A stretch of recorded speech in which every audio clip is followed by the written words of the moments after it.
માસનો દિવસ ભારત વર્ષની સંપૂર્ણ વર્ષ દરમિયાનની પ્રધાન પર્વની તિથિઓમાં જેને મહાપર્વ તરીકે ઓળખવામાં આવે છે એવી તિથિ આજની મૌની અમાસ.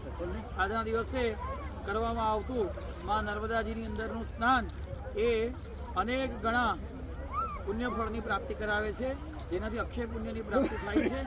આજે મા નર્મદાજીમાં સ્નાન કરવા માત્રથી અનેક અશ્વમેધ યજ્ઞનું ફળ પણ પ્રાપ્ત થાય છે. તો અનેક સૂર્યગ્રહણો વખતે જે ફળ પ્રાપ્ત થાય છે એ ફળ આજના મૌની અમાસના દિવસે પ્રાપ્ત થાય છે. તો અહીંયા આગળ શ્રીધામ નારેશ્વરમાં નર્મદા કાંઠો ઉભરાય છે અને અનેક ભક્તો ઠેર ઠેરથી નર્મદાજીમાં માત્ર ને માત્ર એક ડૂબકી લગાવવા માટે, એક અવગાહન કરવા માટે અહીંયા આગળ આવે છે. અને સંપૂર્ણ રેવા તક આજે પ્રાતઃકાળ સવારે 5 વાગ્યાથી નર્મદાજીના પુણ્ય પ્રવાહની અંદર ડૂબકી લગાવવા માટે એકત્ર થયો છે. તો આવા પાવન પ્રસંગે ચોક્કસ મા ભગવતી આપણા સૌનું કલ્યાણ કરે. માતુ શ્રી નર્મદે, માતુ ગંગે, જટા શંકરે.